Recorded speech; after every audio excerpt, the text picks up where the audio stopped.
Video देखने से पहले चैनल को सब्सक्राइब करना ना भूलें।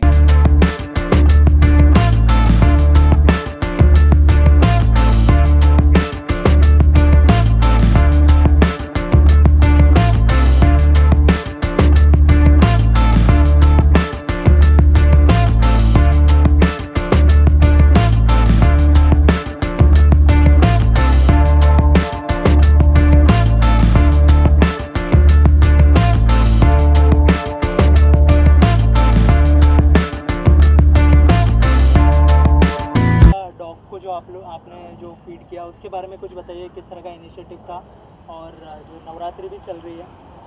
ये एक्चुअली इनिशिएटिव आज नहीं है, ये मैं हमेशा से ही डॉग्स को फीड करती हूँ बिकॉज़ मुझे ऐसे लगता है कि ये जो एनिमल्स हैं वो स्पीचलेस होते हैं, कुछ नहीं बोल सकते और इनके पास ना तो दिमाग होता है मैनिपुलेट करने का, ना ही इनको पास कोई प्रॉपर्टी है, ना सोर्स ऑफ इनकम है। जो हम इनको खिला देते हैं वो उसी में ही खा के खुश हो जाते हैं और बहुत अनकंडीशनल, स्पेशली अब डॉग्स की बात करें तो वो अनकंडीशनल लव क्या है वो हम उनसे सीख सकते हैं। तो इसलिए मेरे को हमेशा एक स्पेशल अटैचमेंट रहा है एनिमल से, डॉग से। तो इसलिए ये मैंने स्टार्ट किया हुआ है। मैं जहाँ पे भी रहती हूँ मैं डॉग्स को खाना खिलाती हूँ और जो ये मैंने अभी 21 डेज़ रेगुलरली किया था सिद्धार्थ शुक्ला जी के नाम से, बिकॉज़ जब मुझे पता चला कि उनकी सोल से बात हुई है और वो डॉग के बारे में सोच रहे हैं, तो क्योंकि मैं एक स्पिरिचुअल पर्सन भी हूँ, न्यूमरोलॉजिस्ट भी हूँ, तो मुझे ये लगता है कि जो जाने वाला होता है उसकी आत्मा को शांति तभी मिलती है जब उसकी अंतिम इच्छा पूरी हो जाती है। तो मैंने अपनी तरफ से एफ़र्ट किए हैं ये, तो यही है। मैम, इसके अलावा बिग बॉस भी चल रहा है, तो आपको लगता है कि बिग बॉस को एक ट्रिब्यूट देना चाहिए था सिद्धार्थ शुक्ला को? यस, देना चाहिए था। इनफैक्ट OTT पे तो उन्होंने दिया था। मुझे यहाँ का नहीं पता because I am not following till now. मैं थोड़ा आगे जब थोड़े कम लोग हो जाते हैं तब फॉलो करना शुरू करती हूँ। बट यस, क्योंकि बिग बॉस कहीं ना कहीं ना चाहते हुए भी, मतलब वो सिद्धार्थ शुक्ला एक ब्रांड एम्बेसडर बन गए थे। जिस तरह से उन्होंने सीज़न 13 को ही वाज TRP किंग और शहनाज और सिडनाज ये सब जो हुआ था उसकी वजह से सीज़न 13 जैसे मैंने पहले भी बोला है कि 4 होता है, तो 4 जो राहु है वो लाइमलाइट में लाता है हर चीज़ को, तो वो भी एक रीज़न था। प्लस फिर वैसे ही कंटेस्टेंट भी थे जिन्होंने अपनी पूरी एफ़र्ट डाली to entertain all the viewers. तो मेरे ख्याल से वो ना एक ब्रांड एम्बेसडर हम हैं और हमेशा रहेंगे। राइट। ऑल्सो जैसे लास्ट टाइम हम लोग की बात हुई थी कि शहनाज को अब जो है काम करना शुरू कर देना चाहिए और अभी जो है वो फिल्म के प्रमोशन में भी दिखाई दे रही है, तो ये अच्छे साइन हो सकते हैं शहनाज की करियर के लिए?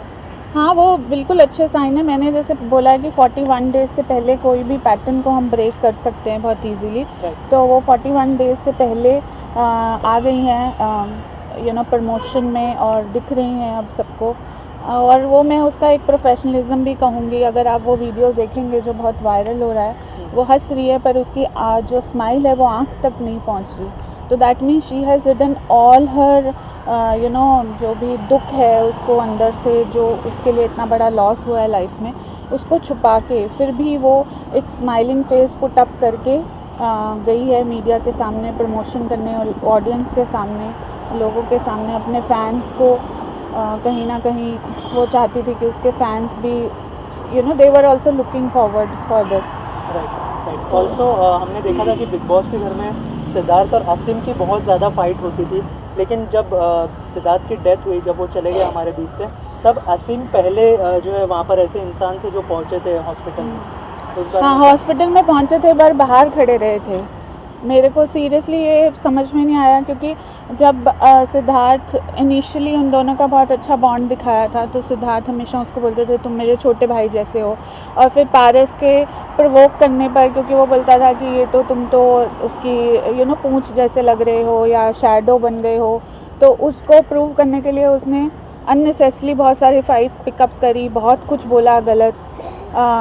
जब एक बंदा इनिशिएट करता है तो दूसरा भी कुछ ना कुछ बोलता है, तो दोनों की तरफ से बहुत सारी ऐसी अनप्लेजेंट बातें हुई। उसके बाद मैंने कभी कहीं पे भी, हमने सोशल मीडिया पे उनकी कोई इकट्ठी पिक्चर नहीं देखी, हमने कोई कुछ भी ऐसा नहीं देखा जो दिखाए कि ये दोनों में आपस में बॉन्डिंग हो गई है। इनफैक्ट जो पोस्ट पार्टी भी हुई थी बिग बॉस की, आई थिंक सिद्धार्थ ने दी थी, उसमें भी ही वॉज़ नॉट इनवाइटेड।